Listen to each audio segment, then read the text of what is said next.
우리 딸아이는 수학 문제 이거거든요. 기탄. 초등학교 1학년. 어제 풀었던 문제가 뭐냐면 이거예요. 27과 29가 있고요. 그 사이에 빈칸이 있어요. 그럼 거기 뭐를 써놓냐는 거예요. 28 써놓네요. 엄마의 도움을 좀 받았을지도 모릅니다. 그리고 13과 23이 있는데 이 두 수 중에 더 큰 수에 동그라미 표를 치라는 거예요. 예, 여기 23에다가 표를 쳤네요. 동그라미를. 지금 4학년 11살 나이에 이 수준을 하고 있어요.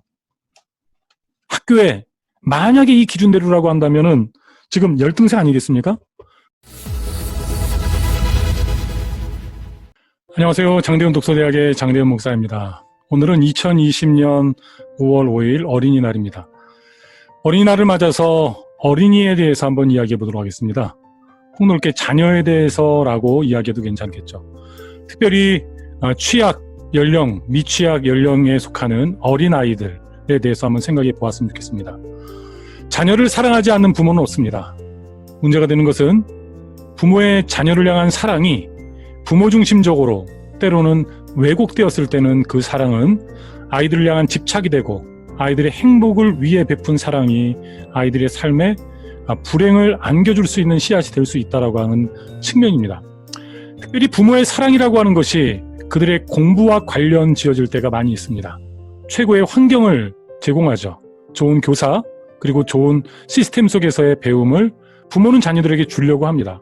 여러분, 그것이 잘못되지 않습니다. 저 스스로도 아이들에게 좋은 시스템을 주기를 원하고요. 좋은 스승이 우리 아이들의 삶 가운데 있기를 원하고요. 우리 아이들이 좋은 배움, 참된 공부, 그것을 누리기를 원합니다.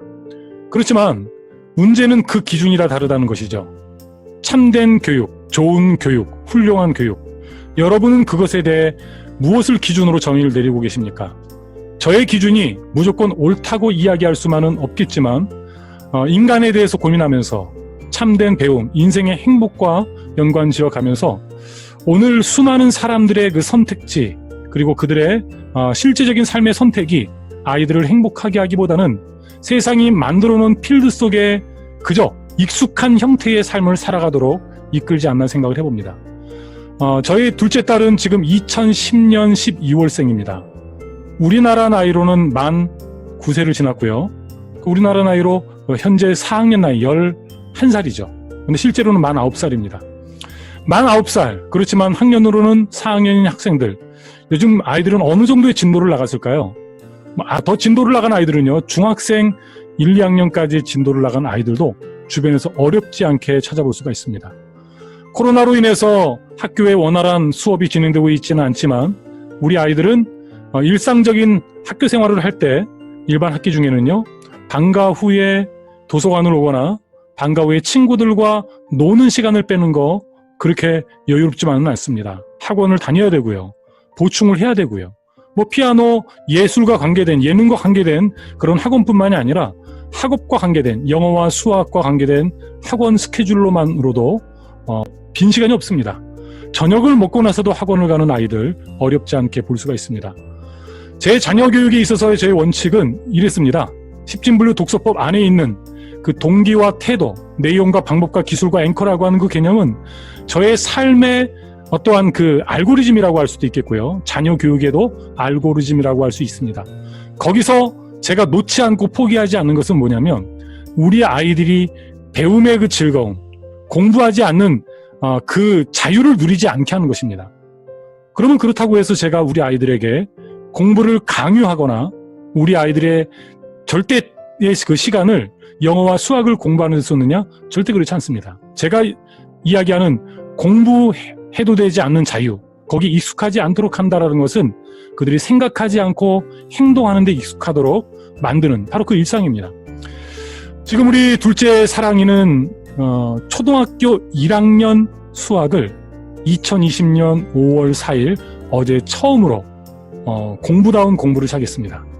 어린이날을 맞아서 어떤 선물을 사줄까라고 이야기를 하다가 우리 경기도 재난지원금으로 나온 그 비용을 이용해서 서점에 가서 6만 원어치의 수학 교재, 사랑이가 원하는 교재를 구입했고요. 10,000원 정도 그 서점에서 사랑이가 원하는 선물을, 어린이날 선물을 대신해서 사주었습니다. 그리고 5월 4일 어제 저녁 엄마와 함께 10페이지 정도의 수학을 풀면서 기쁘다고, 그리고 저에게 체크를 사인을 해달라고 자기가 한만치의 어떤 그 분량을 들고 찾아왔더라고요. 그러면서 자기가 어제까지는 50까지 셀 수 있었는데 이제는 100까지 셀 수 있어요 라고 하면서 아주 기뻐하더라고요. 만약에 4학년 학부모를 둔 부모가 일상적인 부모가 이 얘기를 들었다고 한다면 과연 어떻게 반응했을까, 그리고 그 어떠한 입장을 가질까 한번 생각해 봤습니다. 일상적인 그런 상식선에서 본다면 정상적이지는 않은 수준일 수가 있죠. 초등학교 4학년인데 50까지, 5월 3일까지는 50까지를 셀 수 있었고요. 5월 4일이 돼서 100까지 한번 세봤다라는 것. 뭐 명확히 알았겠습니까? 예. 우리 사랑이한테는 수학을 따로 가르치지 않았습니다. 뭐 영어도 가르치지 않았습니다. 제가 독서와 글쓰기를 강조하고 거기에 관한 책도 여러 권 냈음에도 불구하고 읽기와 쓰기도 둘째 사랑이에게는 직접적으로 가르치는 시간 없습니다. 정해진 커리큘럼도 없고요. 아니 왜 남한테는 독서를 강조하면서 딸한테는 그러냐? 남한테 지금 제가 강조한 것을 제 딸한테 적용하지 않는 것이 아니라 지금 제 딸 아이의 반응과 그의 동기가 아직까지는 읽기와 쓰기라고 하는 곳에 관심보다는 놀고 뛰어놀고 그다음 말하고 그리고 표현하는 데 집중하고 있더라고요. 그런데 제가 문제시하지 않는 것은 그 아이의, 제 딸 아이의 일상생활 속에서 제 딸 아이의 사고력에 문제가 있는가라고 질문 던졌을 때 전혀 문제가 없는 거예요. 제 딸 아이는 어린아이들을 잘 보살피며 놉니다. 또래 아이하고도 잘 놀고요. 그리고 중학생 친구 언니들도 도서관을 찾는다는 이유로 와서 사랑이랑 놀기 위해 오는 아이들도 있습니다. 그냥 사랑이를 놀아주기 위해서 오는 게 아니라 사랑이가 놀이의 대상이 되기 때문이죠. 그리고 하루도 빠지지 않고 호도의 도서관을 찾는 동네 어른으로서의 캣맘들이 있습니다. 사랑이를 챙겨주기 위해서 하루도 빠짐없이 오는 캣맘들과 30분 이상씩 대화를 나눌 수 있는, 여러분 이 정도면 문제없지 않습니까? 그냥 아이가 귀여워서 단순히 놀아주는 것이 아니라 그 대화의 수준을 보면 그냥 일상적인 대화예요. 하고 저는 우리 사랑이의 트리비움의 능력 그리고 그 역량은 전혀 문제가 없다. 그 아이의 읽기와 쓰기의 어떤 그 시점, 그리고 그 아이가 수학에 대해 관심을 갖는 그 시점이 언제인지 그것을 아이에게 동기를 부여하며 기다릴 뿐, 만약에 사랑이가 수학에 관심을 갖게 되고 읽기와 쓰기를 관심을 갖게 되면 지금까지 준비한 트리비움의 역량을 통해서 남들이 이야기하는 그 진도를 나가는 것과 남들이 한 만큼 따라잡는 것과 아니면 그 이상 진도를 나가는 것 전혀 문제가 없다고 생각했습니다. 사랑이가 어제 그 수학을 좀 했으면 좋겠다라고 얘기했던 것은 다른 게 아닙니다. 친구들과의 관계 속에서 어떤 차이를 느낀 거예요. 엄마가 때로는 가끔 불안해서 저한테 얘 수학 좀 시켜야 되지 않을까, 얘 이제 읽기와 쓰기에 대해서 좀 체계적으로 가르쳐야 되지 않을까라고 얘기할 때 괜찮다. 지금 이 아이에게 일상적인 체계를 가져다 주는 것은 도리어 공부에 대한 즐거움과 동기를 앗아갈 수 있다. 지금 나에게 커리큘럼이 없거나 프로그램이 없어서가 아니라 지금 이 아이의 때를 기다리는 것이 사랑이에게는 가장 적절하다. 그런데 친구들과의 관계 속에서 친구들은 수학을 잘하는데, 그러니까 일상적으로 대화하다 보면 하는 거 있잖아요. 지금 몇 시야에서부터. 사랑이가 시계 보는 법을 배운 지도 얼마 되지 않았거든요. 필요에 의해서 배우는 거예요. 우리가 얘기해서가 아니라 친구들과의 관계 속에서 자기가 너무 모르는 것이 무엇인지를 이제 알아가는 거예요. 그러다 보니까 수학을 배워야겠다고 이야기하게 됐던 거죠. 엄마랑 같이 이제 5월 4일에 어저께 리브로라고 하는 큰 서점으로 수학 문제집을 사러 갔는데 얘가 처음에는 4학년 문제집을 집더라는 거예요. 그래서 4학년 문제집을 보니까 전혀 알 수 없는 그런 언어로 돼 있는 거죠. 뭐 진도가 엄청 나가 있을 테니까요. 그래서 엄마가 너는 1학년 그 수학부터 천천히 시작하면 돼 하고 집어드니까 얘가 시무룩해지더니 엄마 친구들은 4학년 거 푸는데 나는 1학년 거를 푼다고 약간 풀주고 있는 거예요. 그래서 제가 집으로 돌아와서 엄마한테 그 얘기를 듣고 얘기했죠. 사랑아, 너가 지금 1학년 수학 문제를 푸는 거는 전혀 부끄러운 일이 아니야. 네가 머리가 나빠서 네가 부족해서 지금 1학년 문제를 푸는 것이 아니라 아빠 엄마가 너에게 더 일찍부터 수학 문제를 풀 수 있었지만 너가 노는 것과 친구들과 뛰어다니면서 관계하는 것과 도시에 살지만 시골처럼 너가 정말 마음껏 자연을 누리며 다니는 그것이 소중하다고 여겼기 때문에 너에게 수학을 하도록 강요하지 않았기 때문이야. 그런데 네가 지금 원해서 하기를 원했고 그래서 지금 수학을 시작하는데 넌 1학년부터 하잖아? 호아 언니도 초등학교 수학을 안 했고 초등 졸업검정시를 보는 14살이 돼서 처음 수학을 시작했어. 그리고 또다시 수학 공부나 영어 공부 안 하다가 중학교 졸업검정시를 봐야 되는 고등학교 1학년 4월 달부터 한 달 동안 중학교 1학년 수학부터 중학교 1학년 영어부터 공부해가지고 한 달도 되지 않아서 만점에 가까운 점수로 중등 졸업을 했잖아.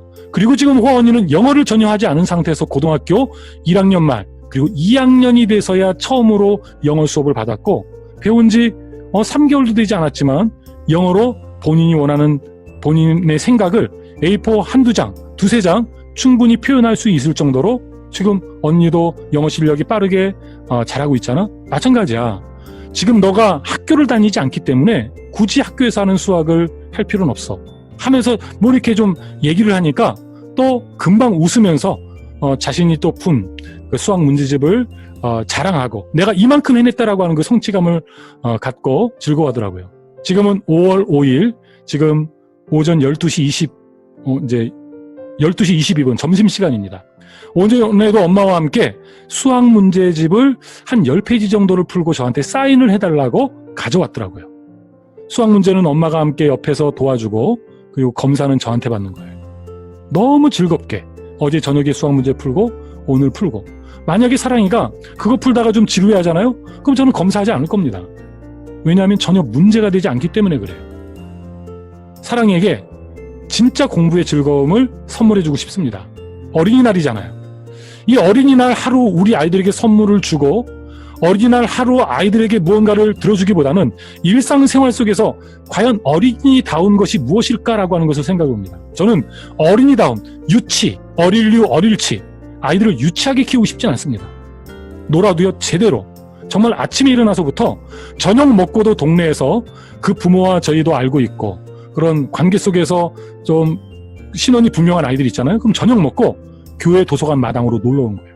그럼 마당 그 안에서 또 8시 반 9시까지 부모의 그 울타리 안에서 놉니다.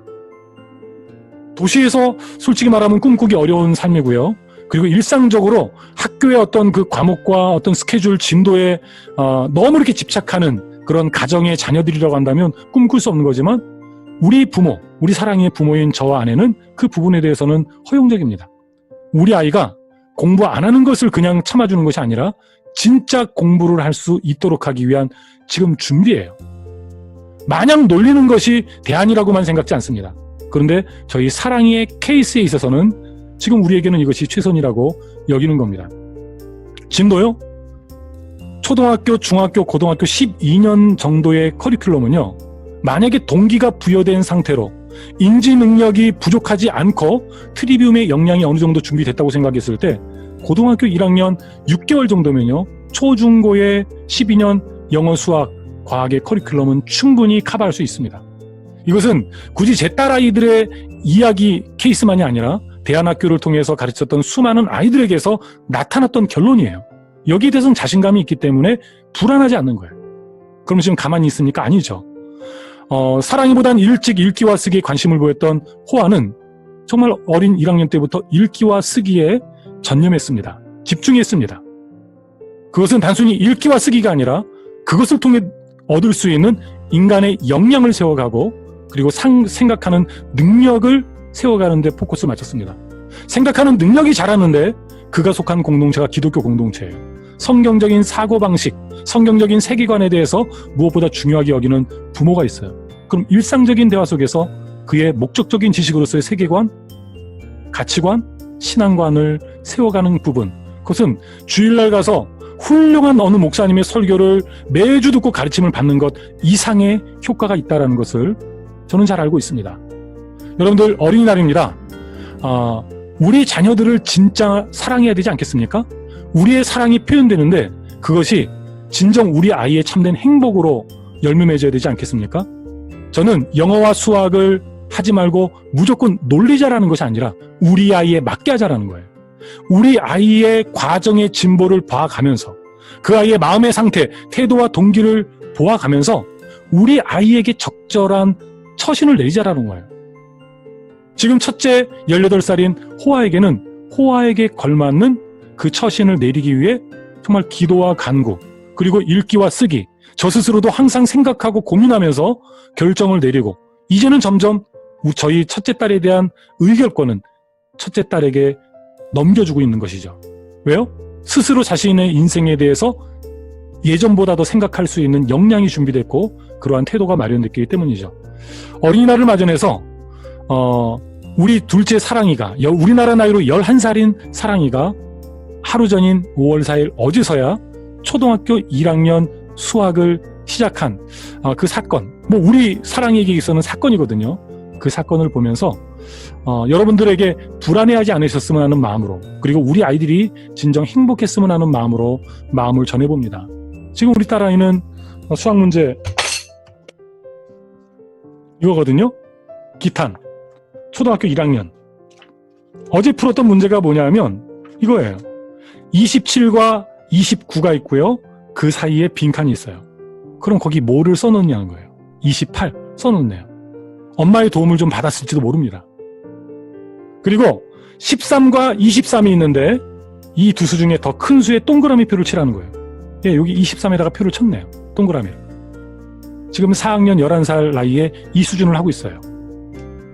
학교에 만약에 이 기준대로라고 한다면은 지금 열등생 아니겠습니까? 근데 우리 사랑이 열등생이 결코 아니거든요. 생각하는 능력도 뛰어나고요. 말도 있고요. 언어력도 있고 사고도 깊고요. 엄마 아빠한테 때로는 까불기도 하지만 밖에 나가서는 예의 있게 어른들을 대하고요. 어린아이들을 잘 돌보고요. 전혀 문제가 없습니다.